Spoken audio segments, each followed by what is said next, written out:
emotional fitness and building yourself up over the summer. We are very excited to be joined by Dr. Mandi Silverman from Positive Development Practice, and then Samantha Feinman, as always, our director at New Frontiers. And I am Casey Schmaliker, the operations manager at New Frontiers. So as we always do, I like to start off with a poll just to understand the breakdown of the audience. So if you're able to fill that out, that would be great. And just while you're doing that, I do always like to say, please ask questions throughout. There's a questions dialog box. I'd much rather the questions that both Sam and Mandi answer today are directed towards things that will benefit you. But we do have some questions in case anyone's a little shy in sharing stuff. So give it 75% voted so far. Okay, so let me close that. So we got 75% of people here are a professional in the field. And I always say this, the percentages don't add up to 100, so I'm not doing improper math, but of those people also, 25% have an elementary school student, 25% have a middle school student, 25% have a high school student, and 50% are the parent of someone beyond that, or below that. So we have a nice spread across the realm. So just to kind of set the table, I'd love to start off, Mandi, if you don't mind, this term, sometimes I feel like I made it up, but I did Google and some people do use it. So when you hear the term emotional fitness, what does that mean to you? I think it's a great question, Casey. You know, I wish there was a universally accepted definition of it. I think that would help us a little bit. You know, when we think of anxiety, we think of other catchphrases in our fields. We know exactly what they mean because we have a book and we refer to it and it tells us what it means. So, you know, I think that there's a very broad range of things that can be included in emotional fitness. But I think when you get to the core of it, it's really speaking to resiliency. Being able to bounce back like a rubber band, right? And if I think I actually have a rubber band here, but I'm not going to bother trying to get it out of the bag. But if you pull back a rubber band, you know, and you stretch it to its max, and you have that moment of like, is this going to snap and break in my face, or am I going to let it go and it's just going to go back to its original shape? That's basically what we're looking at, especially now with everything we've been through since March of 2020 and all the ebbs and flows and ups and downs and question marks and all those things. We've really been tested in terms of how are we going to bounce back, not even every day, but on certain days, every minute, it felt like. So I think we're all exhausted from being resilient, but I think we've also been shown that more or less we're all pretty good at it because we've had no choice. Okay. And so Sam, with this idea of being productive over the summer and using it, is this a reasonable goal that someone can set for themselves of I want to work on my emotional fitness? Is this something that does tie in and tap into some executive functions? Yeah, you know, I like to think about it a lot when it comes to self-regulatory behaviors and, you know, your ability to stop and think about your reactions and how you're controlling your emotions, how you're letting your emotions control you, and you know, with that concept, like Mandi was talking about, of resilience, really your ability to be able to bounce back, right? Like, so things happen in life and we have to stop and think about it and how can we handle it rather than necessarily reacting. And that's where the executive functioning piece comes in, right? The impulsivity, you know, the inhibitory controls, like how do we control what's happening, think about it, problem solve through it, and then react rather than just reacting from emotions, which don't necessarily help. So, your question, is it something we can work on in the summer? Yes. Is it something that can be solved in the summer?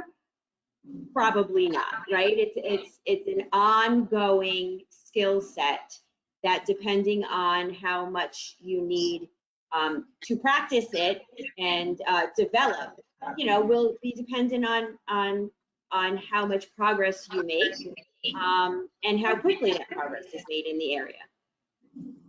And so, Mandy, is this something that, so like I often use the example of driving a car. You can't practice driving a car not in a car. So working on resilience and emotional fitness, is it like you need to be exposed to things that you actually need to be resilient towards? Or is this something that you can practice in isolation? I think that's a really good question. I think that every day poses different challenges for each of us, whether it's a small thing like, oops, that store doesn't have the thing I wanted to get. I have to drive to the other one, right? That's like a small example.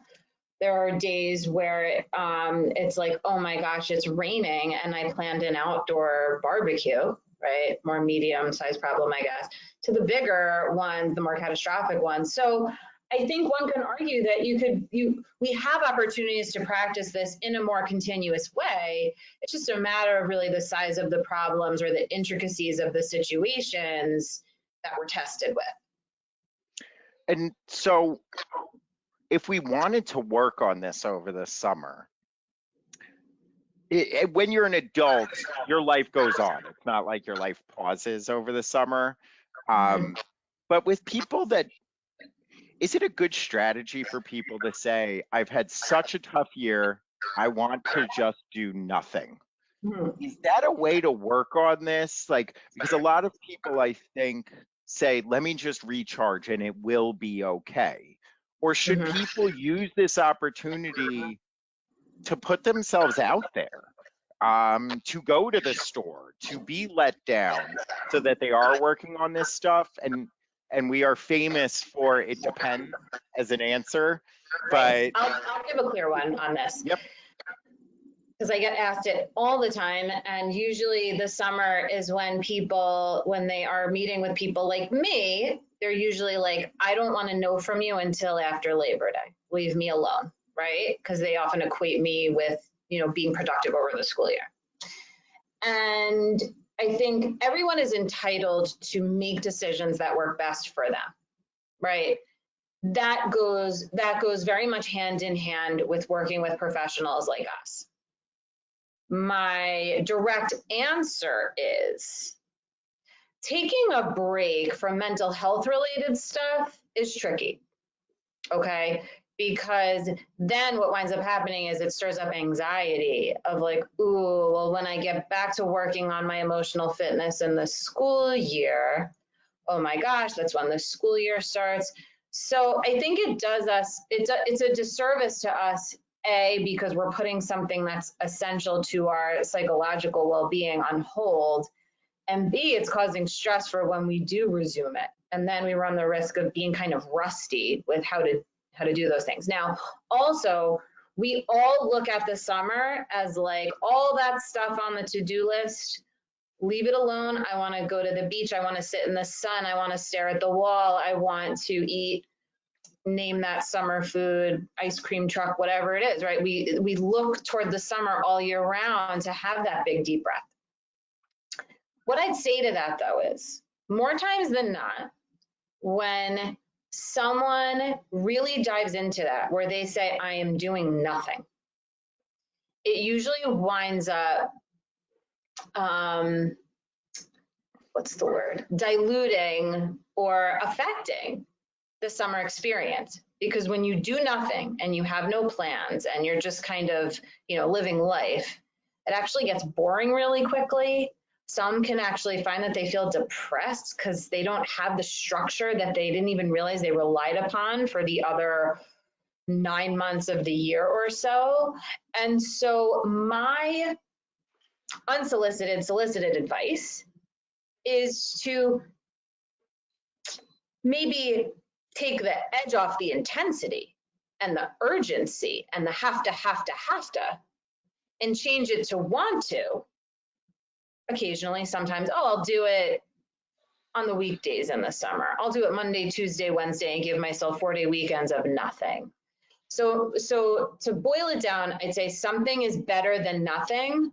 I would never force anybody to be full throttle, especially at a time where we look at it as restful. Because the other side of that is too much productivity, where we drill ourselves into the ground and we wear ourselves out when we should be replenishing and rejuvenating and resting. So I would say something, like I said, something is better than nothing. And, you know, figuring out what that means for each individual person. And so Sam, just from a skill development and learning lens, we talked in the last webinar we did about academics and building yourself up with academics, and a constant theme was the anxiety is removed, the pressure is removed, the measurement of success is removed, which allowed people to focus more on the love of learning. Do you see parallels with the mental fitness piece, where it's not the anxiety of doing well on an exam or final exams, or it's not as much of the anxiety in even the workforce because things slow down over the summer, days are longer. So how can we look at mental fitness through a lens of loving myself? And there is, I want to work on myself. And I guess what I'm getting at a little bit is that mindset of I just need a break. Isn't it the same patterns as regression that we see in academics? When you avoid it because it has that anxiety, it's actually some bad patterns of behavior, as opposed to this is a great time to work on it. You know, I think because, you know, things like emotional intelligence and mental fitness are not, because they're not academics, right? They're not academic topics that are, you know, people are used to talking about. There's not necessarily an understanding about what it means, how it affects your life, and how your understanding of your own emotions and your ability to control or express your own emotions affects others, and how others' emotions affect you. It's not something that we necessarily talk about, you know, like we do math or science or history or whatever it is. So I think the summer is a perfect opportunity to develop an awareness of the concept, just like if it was math, just like if it was history, just like if it was something else, and you know, and to show what it is, why it's important, and how it affects our day-to-day communications with others. Because I think that's a big part of it, is that our mental fitness, our emotional intelligence informs our communication skills. And so communication skills are everything, right? It doesn't matter how good you are at something, if you can't work with others or communicate it to others, you're going to have a very tough time being successful, right? We've all heard the sayings, you know, it takes more, it takes honey. What is that saying? It takes more bees with honey, right? Right. You gather more bees with honey than you do with vinegar. Like, you know, it's all about, when I used to teach, I used to say it's all about your presentation, right? You could say something in 2 different ways and get 2 totally different responses based on how you communicate. And you know, your emotions are so connected to your communication skills. So it's really, really important to teach it. Summer's a perfect opportunity to do so. But at the same time, it's not necessarily something that's naturally going to occur without some form of direct instruction. And we know direct instruction is really good for skill remediation. So if this is an area where we see there needs to be some remediation in skills, then that's what we do. We provide direct instruction so that we have a better understanding of what it is. And so Mandy, we've kind of hinted at this. Sam mentioned it a little earlier, and now she's mentioning it now. Is there a difference between like feelings, which is Sam mentioned emotional regulation, and then reactions, which is more Sam of what Sam did with the communication piece of tying in? And when we're thinking about mental fitness, why is it so important to separate these? Like they are separate entities. Like, so how are they different? And why is it important to really identify them as different? That's a really good question. I go over this so much with the adolescents that I work with. Feelings, we can have as many as we want, for as long as we want, whenever we want, whether we think they're appropriate or not. I can feel hatred towards someone. I can feel confusion, compassion, even when I think that's really not appropriate because of how that potential person is perceived, right? We can feel whatever we want, okay? Reaction is kind of a euphemism for behavior, okay? We know, and as a cognitive behavioral therapist, that's one of the kinds of therapy that psychologists perform. We know that, there's what we call this triangle: thoughts, feelings, and behaviors. What we think impacts how we feel, which then impacts how we behave, how we react, what we do in the world, okay? So when we think about feelings and behavior, again, you see that they're linked. The way I feel impacts my behavior or my reaction. The difference is, like I said, with feelings, you can feel whatever you want, whenever you want, but you cannot do the same with reactions and behavior. Just because I am angry does not mean that I can, have words with you, Casey, right now on this webinar, because it's not the appropriate setting. I need to use my emotional intelligence to guide me on that, okay? But what's complicated is that if I'm feeling really grateful to you, that's probably appropriate for me to say to you in this webinar. Maybe a little off, but it's appropriate because it's positive, it's not conflict, right? So all those nuances, right? You just asked me about feelings and reactions, and I got into behavior, emotional intelligence, when it's appropriate to bring something up in a webinar or not. That could be really overwhelming for a lot of people, where they're like, I don't even know what any of that means. So then if you think back to your other question of like, is summer the time for a break, or is summer the time to kind of keep working on this?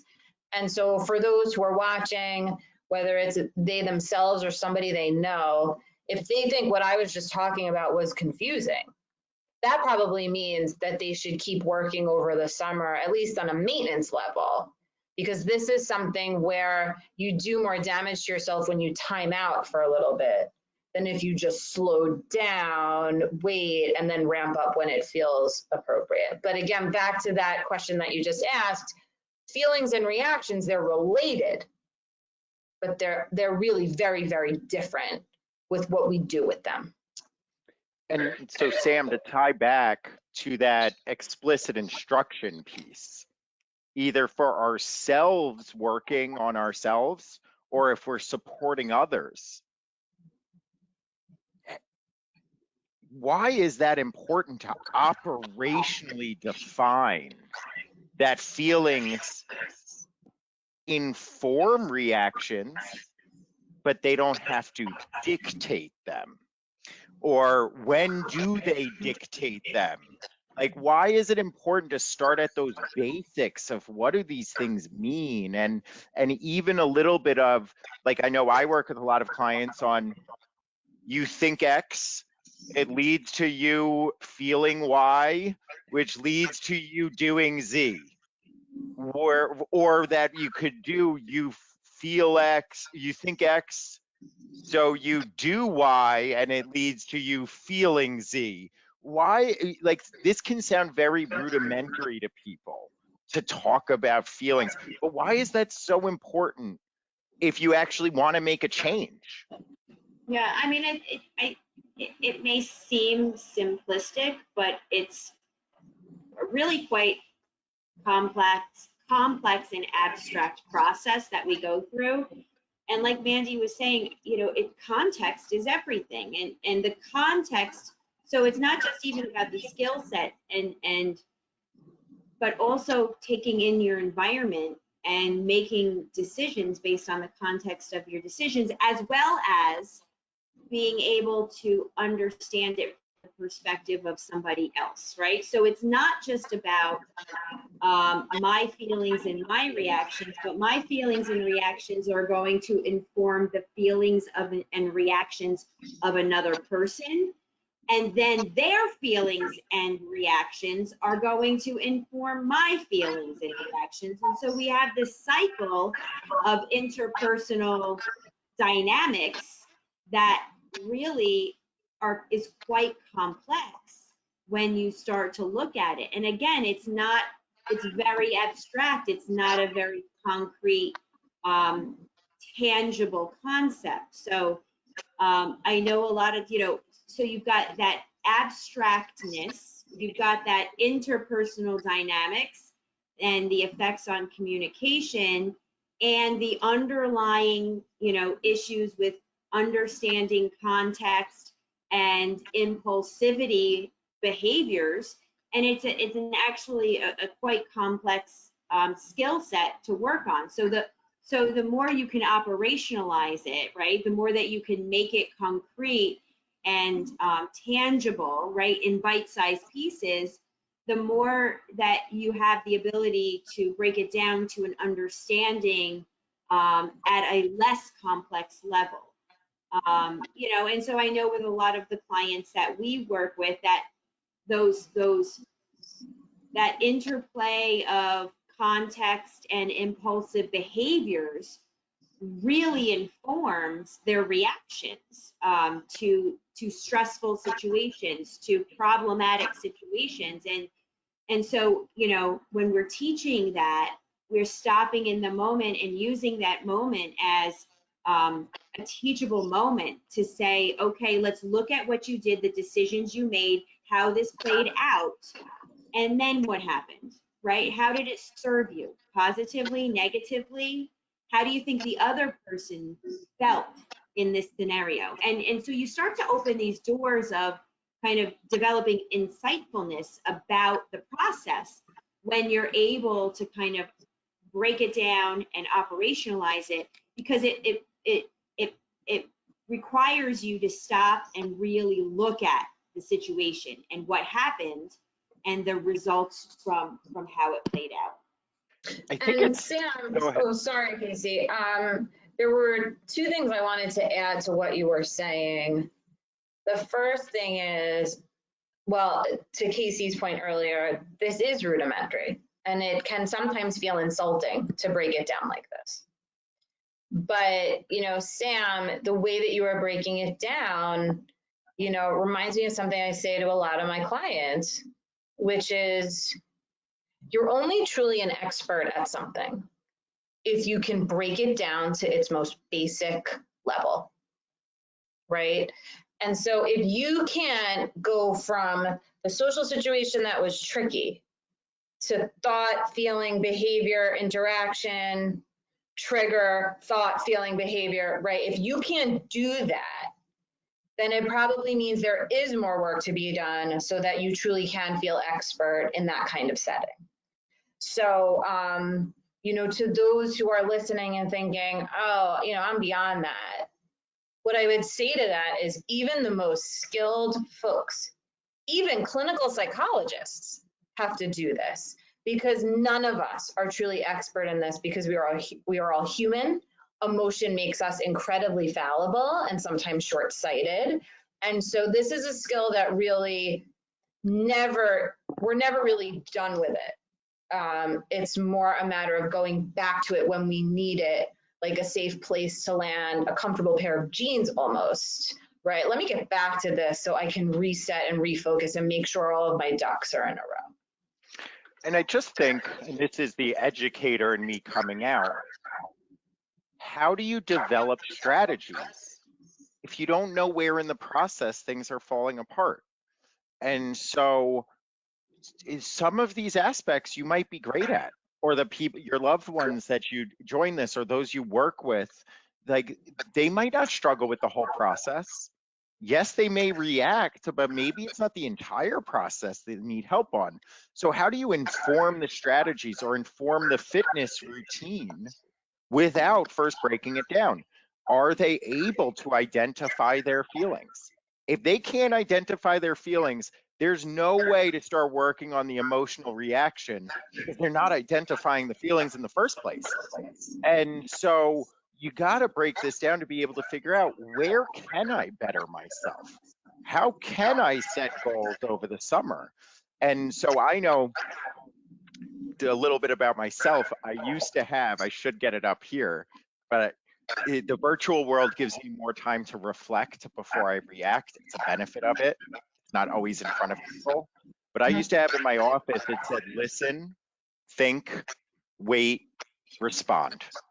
That was a strategy for me to prompt myself when I got an input, an email, someone talking to me, that I had to think first, not react right away. I needed to create space for myself to be able to remove some of those emotions, identify them, identify how they were impacting what I was going to react with. It was something that I really learned from working with Sam. Sam would sometimes say, why don't you go take a walk around the block and come back and then we'll talk about it again. And it was to create space in those feelings. That was a very concrete strategy because I could identify my feelings, but I didn't create space between those feelings and the reaction. When I created space, I loved how Mandi said it, emotions make us fallible. They make us human, but they make us fallible because emotional reactions tend to not be rational. You're not looking at just the facts. Part of the equation is the emotions, and emotions can be fleeting sometimes. They can help us be a little bit more, not help, but they can lead to us being more closed-minded because we're so focused on being sad or upset or angry that we're not looking objective. So there's a couple of things, Mandi, like through the summer that maybe that you're working on with some clients, like what are some of these tangible strategies that people can be practicing? Like I gave one, which is an input, decrease the executive function or increase the inhibitory controls. So I don't respond right away. That was my strategy. So don't reply to an email right away. Give it 10 minutes. Don't reply to a text right away. Give it space. What are some other concrete strategies that people could be kind of latching on to? So I think,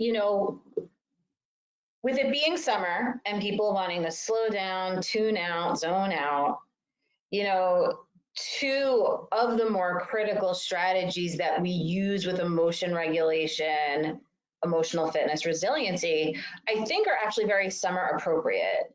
And they're mindfulness and deep breathing / relaxation, right?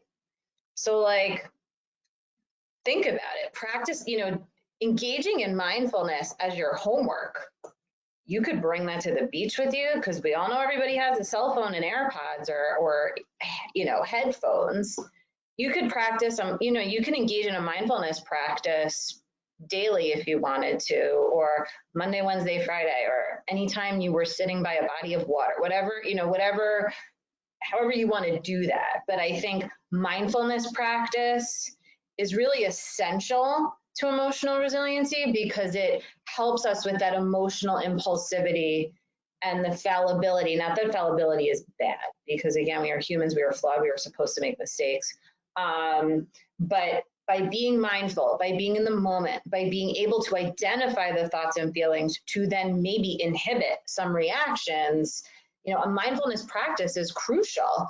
And what better time than the summer to do it, because you don't need a piece of paper in front of you, you don't need a pencil, you don't really have homework. It's really just choosing whichever mindfulness prompt works for you, whether it's through the Calm app or a YouTube video that you can listen to. There's so much out there that really is good enough. Also, you know, it's good for someone to be working with a mental health professional who can kind of help them make sure they're using the right materials. But mindfulness, like I said, and relaxation and deep breathing. We know that one of the key physical symptoms when folks are anxious or emotionally triggered is their breathing gets very shallow, very intermittent.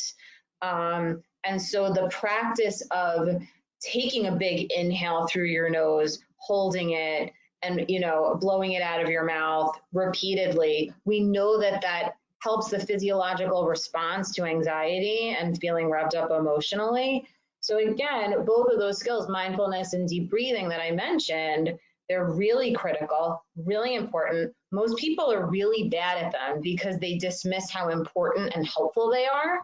And so I would say that as a fabulous bare minimum in doing this kind of emotional work, I would say those two things would be a great place to start. And Sam, I purposely use this term of fitness because people really get like physical fitness. I have to go to the gym 3 times a week. I have to let me get a trainer to help me learn what I need to do, and then I could do it on my own. And those comparisons, I think, are very tangible for people.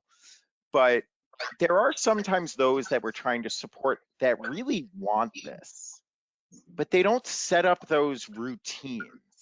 And so I know we started off connecting executive functions with this stuff, but if someone has been going to therapy and they're still struggling to build up that resilience and that grit, not to kind of promote our services so much, but why do we love working with therapists? Why do therapists love working with us? Because it's not just therapy once a week, right? And how do these executive functions, I guess what I'm getting at is so often executive functions are just looked at as academics, maybe career, I'm disorganized. But just to reiterate that executive functions are a key piece to this. And how do you see that in your experience? Yeah, I mean, you know, and it's all about kind of the coaching, right? Incorporating the coaching piece into deconstructing situations and understanding how we can change our behavior moving forward to, you know, to increase our opportunities of a more positive end result.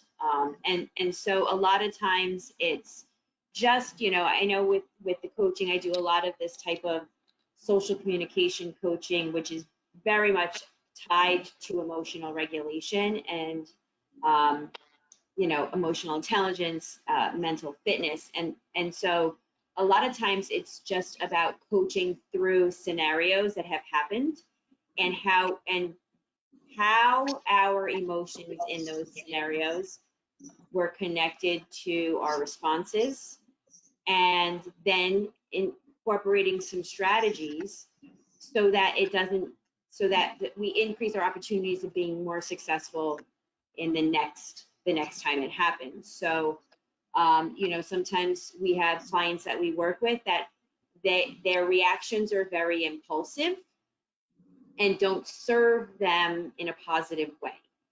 And so talking about those situations when they occur and calling attention to the multiple perspectives at the table when that type of situation occurs sometimes opens the client's eyes to seeing why things broke down in ways that they didn't see when it was just happening. You know, we all get into situations, and again, and you know, Mandi, you said this before, and I can't agree with you more. Like I am not a mental fitness expert. Mandi, you're probably not one either, and Casey, nor are you.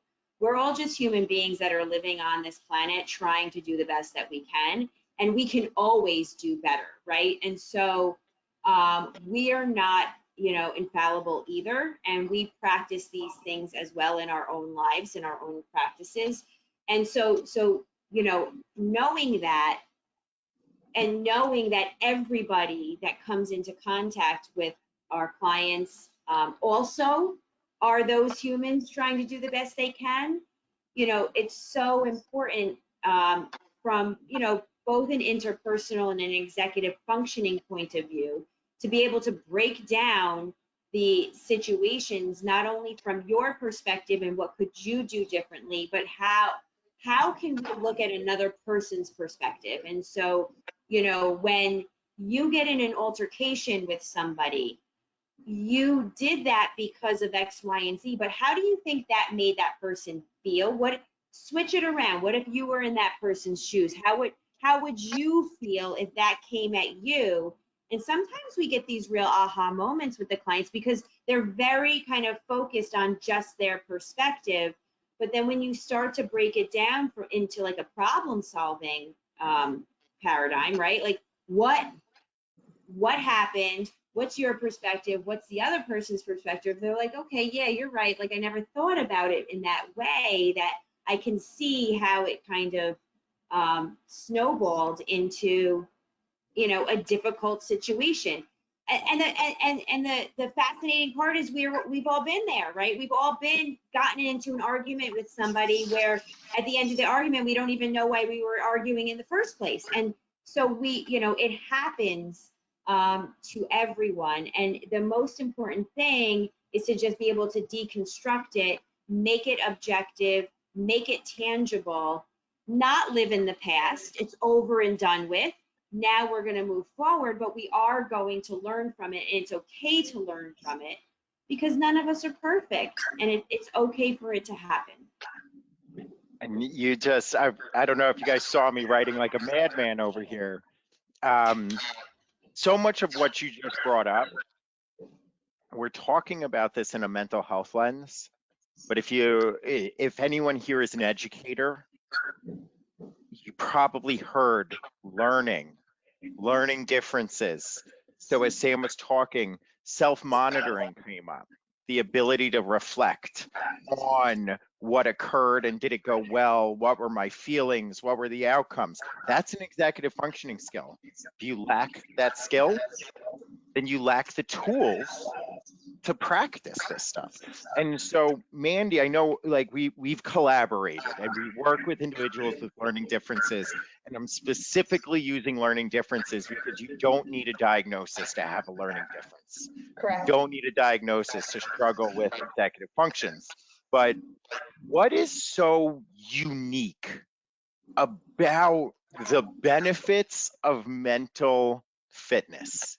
So a little bit of like, why is it more difficult to work towards that since the goal is not concrete? The rewards are not concrete. Feeling good is it's not a concrete goal. It's not like you're in shape from going to the gym. And why does that make this especially challenging for those that benefit from instant gratification and struggle with abstract concepts? Why does that more learning difference population struggle with resilience, grit, and practicing these skills? Well, I think that the population of folks with learning differences, you know, they have another thing on their plate that's a challenge versus people that don't. So at baseline, there is more to take with them in their proverbial backpack each day when they wake up in the morning, right? The more we have on our plates, the more overwhelmed we are, the less emotional resources we have to manage challenges as they come, because we could be overwhelmed. We can feel badly. You know, one thing I was thinking about as we were having this conversation, for those that are listening now or who may watch the webinar, you know, when it's through the recording, it is not bad to have these challenges. I say that because sometimes it's not only that people are coming to us because there's something they want to improve, but they feel so badly about it. They feel ashamed. The other people in my life don't have this. I'm too old to have this. My family member said blah, blah, blah about it. I wasn't invited to this. I think it's because of this challenge that I have, right? And I think that that's so unfair for people to have that additional burden And so I do want to put it out there that if you're listening, if you're watching, congratulations, because you have identified something that you want to improve. And by listening just to this, you're doing something to make it better. Okay. But, you know, Casey, back to your question, which, you know, I think you were asking, and correct me if I'm wrong, why is this so hard? Is that what you were saying?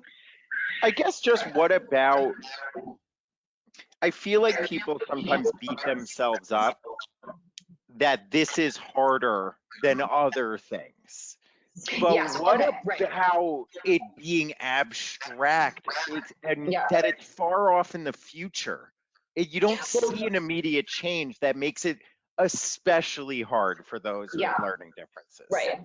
So I think you basically said this as you were teeing up the question. You know, there is so much involved in this concept.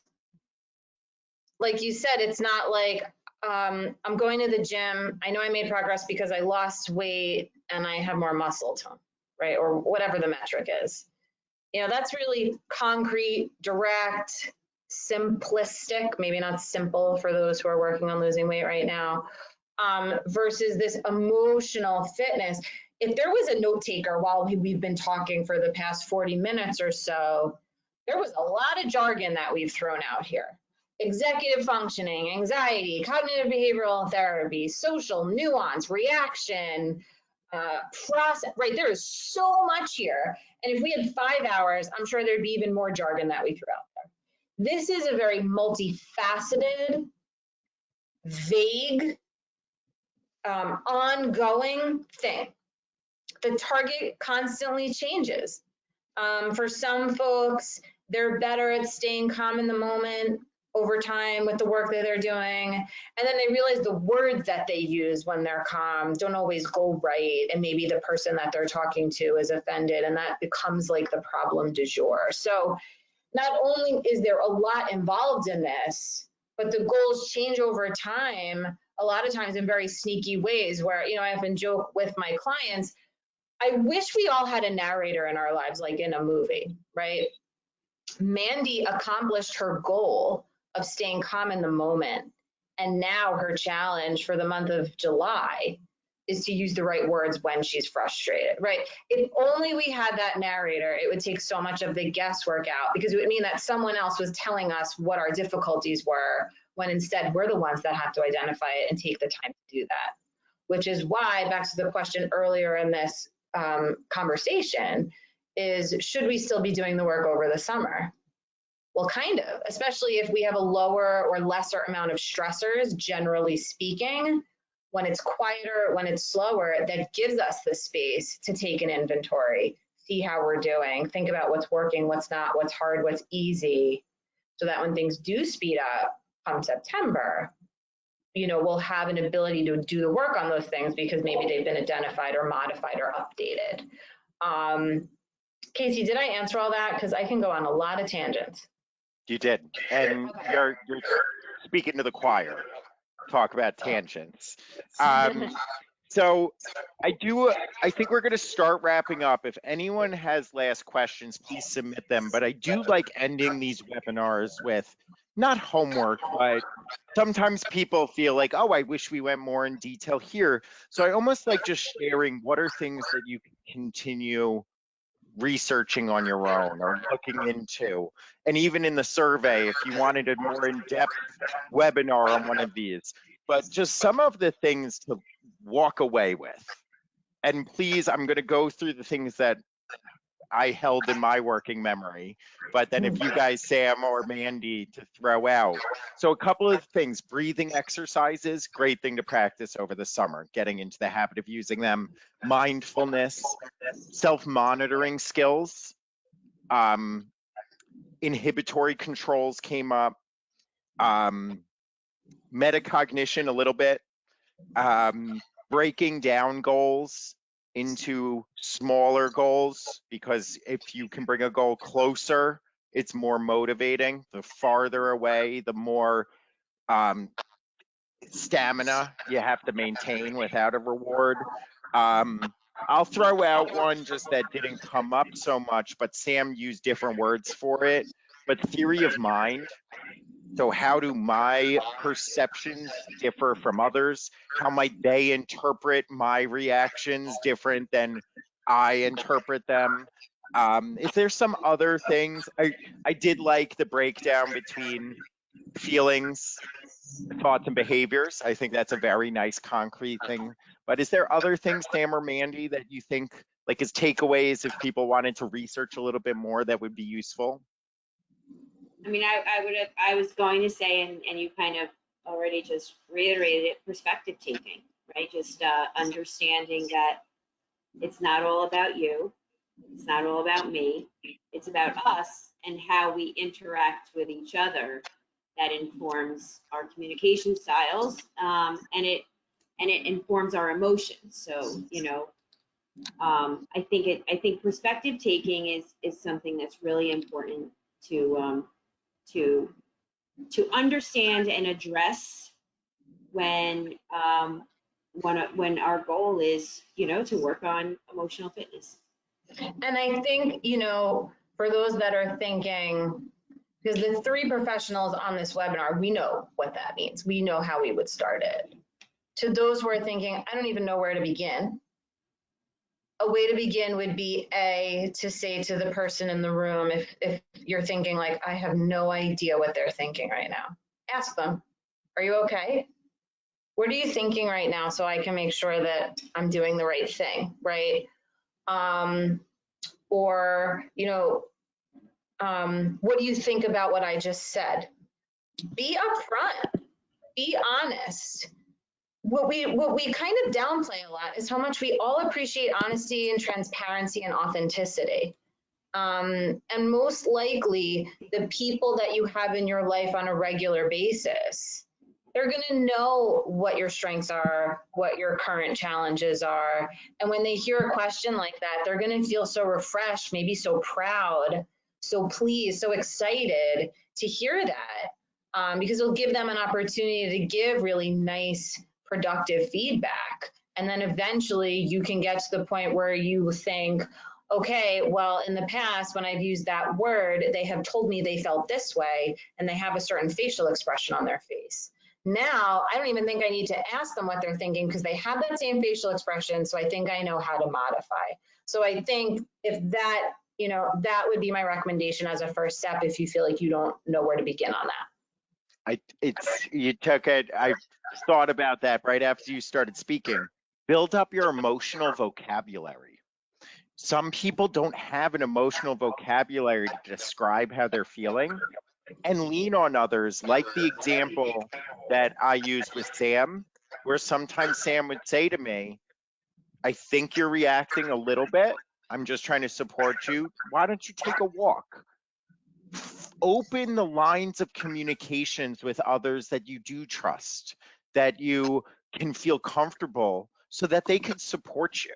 You don't need to be in this alone, or people you're working with don't need to just have, like, if there's therapists on here or coaches or people in education, you don't need to be the only resource to help them with this. Have them tap into their family, their friends. Hey, when you think I'm overreacting, can you just say something to me? Because I'm working on it.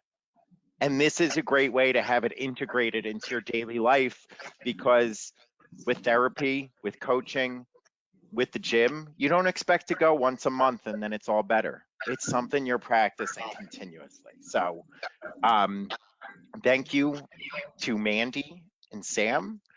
I love this stuff. I need to continue practicing it more. Summer is a great time to do it. If anyone, just please fill out the survey afterwards. We always appreciate the feedback. And if there's any specific questions, we'll get back to you, whether it's for Mandy or ourselves. And I hope everyone had a great July 4th and has a great weekend coming up. Thanks for having me, guys. This was, as always, a pleasure and fun. A lot of fun. Thanks, Casey. Bye-bye. Thanks, guys.